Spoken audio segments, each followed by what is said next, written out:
సాయినాథాయ నమః. శ్రీ సాయి సచ్చరిత్రం 4వ అధ్యాయం. యోగీశ్వరుల కర్తవ్యము, పవిత్ర షిరిడీ క్షేత్రము, సాయిబాబా యొక్క రూపురేఖలు, గౌలిబువా గారి వాక్కు, విఠల దర్శనము, క్షీరసాగరుని కథ, దాసగను ప్రయాగ స్నానము, సాయిబాబా అయోని సంభవము, షిరిడీకి వారి మొదటి రాక, 3 బసలు, యోగీశ్వరుల కర్తవ్యము.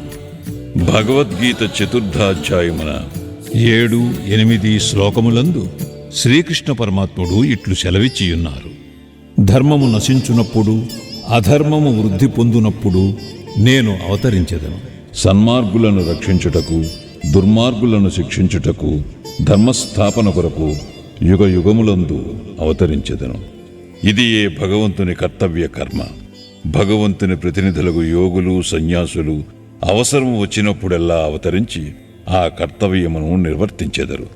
ద్విజులకు బ్రాహ్మణ, క్షత్రియ, వైశ్య జాతుల వారు తమ కర్మలను మానునప్పుడు, శూద్రులు పైజాతుల వారి హక్కులను అపహరించినప్పుడు, మతగురువులను గౌరవించక అవమానించునప్పుడు, ఎవరునూ మతబోధలను లక్ష్యపెట్టనప్పుడు, ప్రతివాడునూ గొప్ప పండితుడునని అనుకున్నప్పుడు, జనులు నిషిద్ధాహారములు, మద్యపానములకు అలవాటు పడినప్పుడు, మతము పేరుతో కాని పనులు చేయనప్పుడు, వేరువేరు మతముల వారు తమలో తాము కలహించుచున్నప్పుడు, బ్రాహ్మణులు సంధ్యావందనము మానునప్పుడు, సనాతనులు తమ మతాచారములు పాటించనప్పుడు, ప్రజలు ధనధారా సంతానములే జీవిత పరమార్థముగా భావించి మోక్ష మార్గమును మరచునప్పుడు, యోగీశ్వరులు ఉద్భవించి వారి వాక్కాయ కర్మలచే ప్రజలను సవ్యమార్గమును పెట్టి వ్యవహారములు చక్కదిద్దుదురు. వారు దీపస్తంభముల వలె సహాయపడి మనము నడువవలసిన సన్మార్గమును, సత్ప్రవర్తనమును నిర్దేశించెదరు. ఈ విధముగానే నివృత్తి, జ్ఞానదేవు, ముక్తాబాయి, నామదేవు, జానాబాయి, గోర, గోణాయి, ఏకనాథుడు, తుకారాం, నరహరి, నర్షిభాయ్, సజన్కా సాయి, సాంవతమాలి, రామదాసు మొదలుగా గల యోగులను తదితరులను వేరువేరు సమయములందు ఉద్భవించి మనకు సవ్యమైన మార్గమును చూపిరి. అట్లే సాయిబాబా కూడా సకాలమందు షిరిడీ చేరిరి. పవిత్ర షిరిడీ క్షేత్రం అహ్మద్నగర్ జిల్లాలోని గోదావరి నది ప్రాంతములు చాలా పుణ్యతమములు. ఏలయన అచ్చట అనేక యోగులు ఉద్భవించిరి, నివసించిరి. అట్టి వారిలో ముఖ్యులు శ్రీ జ్ఞానేశ్వర్ మహారాజ్. షిరిడీ గ్రామము అహ్మద్నగర్ జిల్లాలోని కోపర్గాం తాలూకాకు చెందినది. కోపర్గాం వద్ద గోదావరి దాటి షిరిడీకి పోవలను. నది దాటి 3 కోసులు పోయినచో నీమ్గాం వచ్చును. అచ్చటికి షిరిడీ కనిపించును.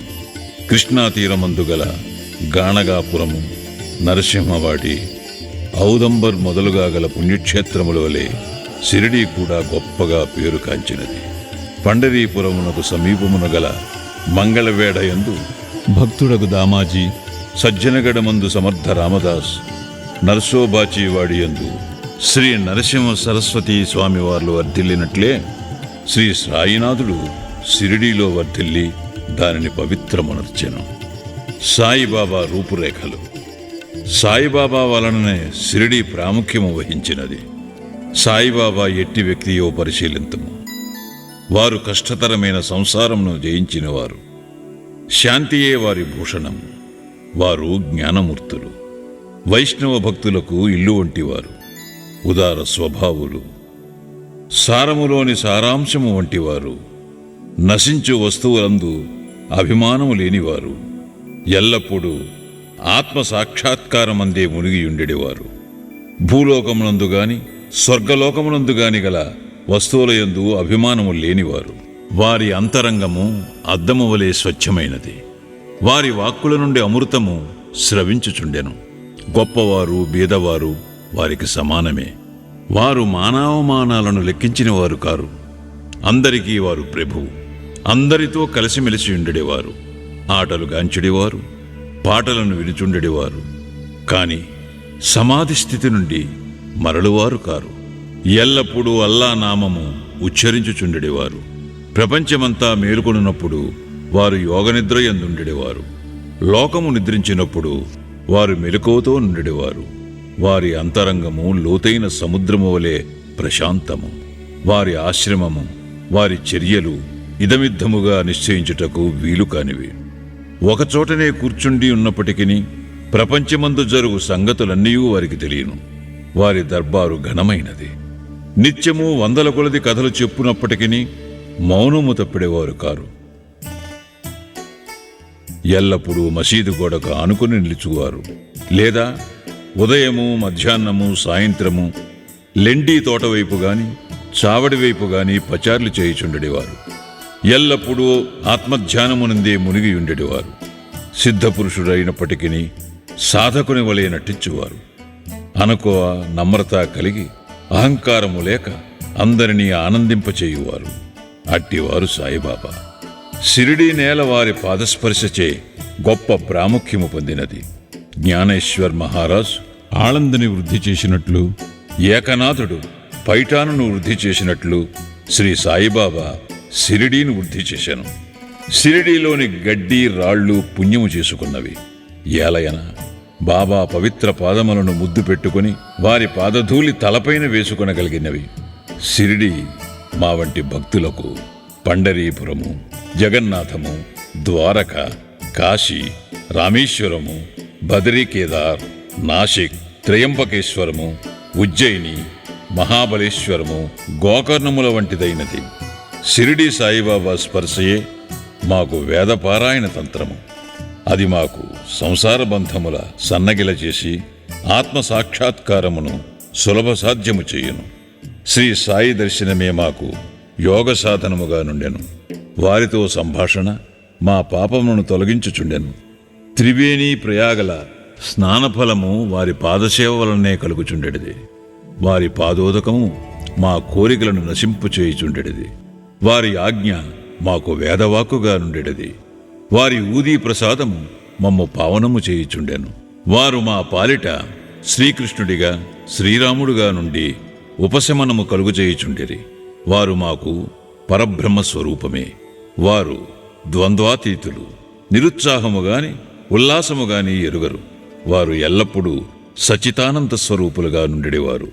షిరిడీ వారి కేంద్రమైనను వారి లీలలు పంజాబు, కలకత్తా, ఉత్తర హిందూస్థానము, గుజరాత్, దక్కను, కన్నడ దేశములలో చూపుచుండిరి. ఇట్లు వారి కీర్తి దూరదేశములకు వ్యాపింపగా భక్తులన్ని దేశముల నుండి షిరిడీ చేరి వారిని దర్శించి వారి ఆశీర్వాదమును పొందుచుండిరి. వారి దర్శన మాత్రముననే భక్తుల మనములు వెంటనే శాంతి వహించుచుండెడివి. పండరీపురమందు విఠల్ రకుమాయులను దర్శించినచో భక్తులకు కలిగడి ఆనందము షిరిడీలో దొరుకుచుండెడిది. ఇది అతిశయోక్తి కాదు. ఈ విషయమును గూర్చి భక్తుడొకడు చెప్పినది గమనింపుడు. గౌలిబువ అభిప్రాయము. 95 సంవత్సరముల వయస్సు గల గౌలిబువ అను వృద్ధ భక్తుడొకడు పండరీ యాత్ర ప్రతి సంవత్సరము చేయువాడు. 8 మాసములు పండరీపురమందు, మిగతా 4 మాసములు ఆషాఢము మొదలు కార్తీకము వరకు గంగానది ఒడ్డునను ఉండిడివాడు. సామాను మోయుటకు ఒక గాడిదను, తోడుగా ఒక శిష్యుని తీసుకుని పోవాడు. ప్రతి సంవత్సరము పండరీ యాత్ర చేసుకుని షిరిడీ సాయిబాబా దర్శనమునకై వచ్చేవాడు. అతడు బాబాను మిగుల ప్రేమించువాడు. అతడు బాబా వైపు చూచుచూ ఇట్లనెడవాడు: వీరు పండరీనాథుని అవతారమే.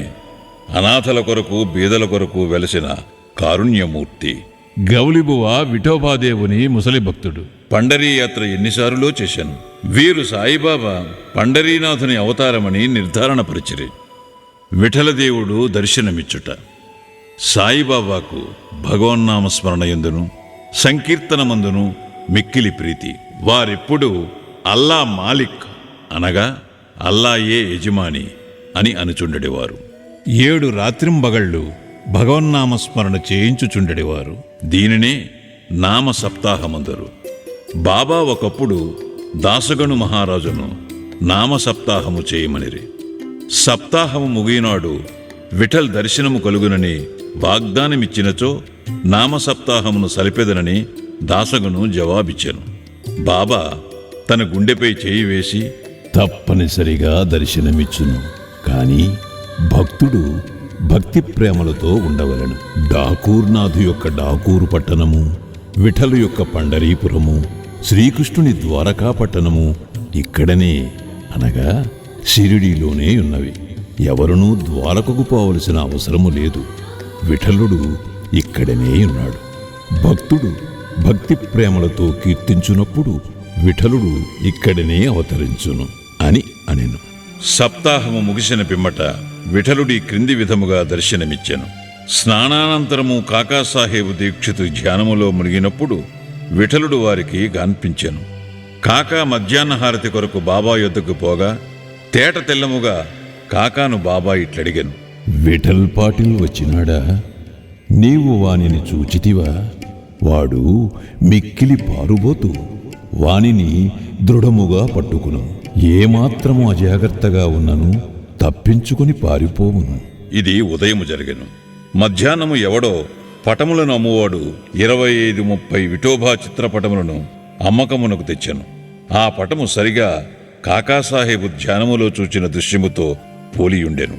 దీనిని చూచి బాబా మాటలు జ్ఞాపకమునకు తెచ్చుకొని కాకాసాహేబు ఆశ్చర్యానందములలో మునిగెను. విఠోబా పటమునొకటి కొని పూజామందిరములో నుంచుకునెను. భగవంతరావు క్షీరసాగరుని కథ. విఠల పూజయందు బాబాకెంత ప్రీతియో భగవంతరావు క్షీరసాగరుని కథలో విశదీకరింపబడినది. భగవంతరావు తండ్రి విఠోబా భక్తుడు. పండరీపురమునకు నియమముగా యాత్ర చేయుచుండెడివాడు. ఇంటి వద్ద కూడా విఠోబా ప్రతిభరించి దానిని పూజించువాడు. అతడు మరణించిన పిమ్మట వారి కొడుకు పూజను, యాత్రను, శ్రాద్ధమును మానెను. భగవంతరావు షిరిడీ వచ్చినప్పుడు బాబా వాని తండ్రిని జ్ఞప్తికి తెచ్చుకొని, వీని తండ్రి నా స్నేహితుడు కావున వీనినిచ్చటకు ఈడ్చుకుని వచ్చి తిని, వీడు నైవేద్యము ఎన్నడూ పెట్టలేదు. కావున నన్నును విఠలుని కూడా ఆకలితో మార్చినాడు. అందుచేత వీనినిక్కడకు తెచ్చి తిని, వీడు చేయునది తప్పని బోధించి చీవాట్లు పెట్టి తిరిగి పూజ ప్రారంభించున్నట్లు చేసెదను అని అనిరి. ప్రయాగ క్షేత్రములో దాసగణ స్నానము. గంగానది, యమునా నది కలిగి చోటునకు ప్రయాగ అని పేరు. ఇందులో స్నానమాచరించిన ప్రతివానికి గొప్ప పుణ్యము ప్రాప్తించునని హిందువుల నమ్మకము. అందుచేతనే వేల కొలది భక్తులు అప్పుడప్పుడు అచ్చటికి పోయి స్నానమాడుదురు. దాసగను కూడా ప్రయోగ పోయి అచ్చట సంగమములో స్నానము చేయవలనని మనస్సును దలచెను. బాబా వద్దకేగి అనుమతించమనను. అందుకు బాబా ఇట్లు జవాబిచ్చెను. అంత దూరము పోవలసిన అవసరమే లేదు. మన ప్రయాగ ఇచ్చటనే కలదు. నా మాటలు విశ్వసింపు. ఇట్లు అన్నంతలో ఆశ్చర్యములన్నిటికంటే ఆశ్చర్యకరమైన వింత జరిగినది. దాసగన్ మహారాజు బాబా పాదములపై శిరస్సు నుంచిన వెంటనే బాబా 2 పాదముల బొటనవేళ్ల నుండి గంగా, యమునా జలములు కాలువలుగా పారెను. ఈ చమత్కారమును చూచి దాసగను ఆశ్చర్యచకితుడయ్యాను. భక్తి ఆవేశాలతో మైమరిచాడు. కన్నులు ఆనందాశ్రులతో నిండే అతని హృదయంలో ఉప్పొంగిన కవితావేశం శ్రీ సాయిలీలా గాన రూపంలో పెళ్ళుబుకింది. బాబా అయోని సంభవుడు. షిరిడీ మొట్టమొదట ప్రవేశించుట. సాయిబాబా తల్లిదండ్రులను గూర్చిగాని, జన్మము గూర్చిగాని, జన్మస్థానమును గూర్చిగాని ఎవరికీ ఏమీయూ తెలియదు. ఎందరో పెక్కుసారులు ఈ విషయములు కనుగొనుటకు ప్రయత్నించిరి. పలుసార్లు ఈ విషయముగా బాబాను ప్రశ్నించిరి. కాని ఎట్టి సమాధానము కాని సమాచారము కాని పొందకుండిరి. నామదేవు, కబీరు సామాన్య మానవుల వలె జన్మించి ఉండలేదు. ముత్యపు చిప్పలలో చిన్న పాపల వలె లభించిరి. నామదేవుడు భీమారథి నదీ తటమున గోణాయికి కనిపించాను. కబీరు భాగీరథీ నదీ తటమున తమాలకు కనిపించాను. అట్టిదే సాయి జన్మ వృత్తాంతము. భక్తుల కొరకు బాబా 16 ఏళ్ల బాలుడుగా షిరిడీలో వేప చెట్టు కింద అవతరించాను. బాబా అప్పటికే బ్రహ్మజ్ఞానిగా కనిపించాను. బాబా స్వప్నావస్థ ఎందైనను ప్రపంచ వస్తువులను కాంక్షించుడివారు కాదు. ఆయన మాయను తన్నెను. ముక్తి బాబా పాదములను సేవించుచుండెను. నానా చోప్దారు తల్లి మిక్కిలి ముసలిది. ఆమె బాబానిట్లు వర్ణించినది. ఈ చక్కని చురుకైన కుర్రవాడు వేప చెట్టు క్రింద ఆసనములో నుండెను. శీతోష్ణములను లెక్కింపక అంతటి చిన్న కుర్రవాడు కఠిన తపమాచరించుట, సమాధిలో మునుగుట చూచి గ్రామస్తులు ఆశ్చర్యపడిరి. ఆ బాలుడు పగలు ఎవరితో కలిసిడేవాడు కాదు, రాత్రి అందెవరికీ భయపడేవాడు కాడు. చూచిన వారు ఆశ్చర్య నిమగ్నులై ఆ చిన్న కుర్రవాడు ఎక్కడి నుండి వచ్చినాడని అడుగసాగిరి. అతని రూపు, ముఖ లక్షణములు చాలా అందముగా నుండెను. చూచిన వారెల్లరూ ఒక్కసారిగా ముగ్ధులకు చుండెలి. ఆయన ఎవరి ఇంటికి పోకుండెను. ఎల్లప్పుడూ వేప చెట్టు కిందనే కూర్చున్నవాడు. పైకి చిన్న బాలుని వలె కనిపించినప్పటికీ చేతలను బట్టి చూడగా నిజముగా మహానుభావుడే. నిర్వ్యామోహము రూపుదాల్చిన అతని గూర్చి ఎవరికీ ఏమీయూ తెలియకుండెను. ఒకనాడు ఖండోబా దేవుడొకని ఆవేశించగా ఈ బాలుడెవడై ఉండునని ప్రశ్నించిరి. వాని తల్లిదండ్రులెవరని, ఎచ్చట నుండి వచ్చినవాడని అడిగిరి. ఆ ఖండోబా గణము ఒక స్థలమును చూపి గడ్డపాలను తీసుకుని వచ్చి అచ్చట త్రవ్వమనెను. అట్లు తవ్వగా అందులో కొన్ని ఇటుకలు, వాని దిగువ వెడల్పు రాయి ఒకటి కనిపించాను. ఆ బండను తొలగించగా కిందనొక సందు కనిపించాను. అచ్చట 4 దీపములు వెలుగుచుండెను. ఆ సొరంగము ద్వారా ముందుకు పోగా అచ్చటనొక భూగ్రహము కనిపించాను. అందులో గోముఖ నిర్మాణములు, కర్రబల్లలు, జపమాలలు కనిపించాను.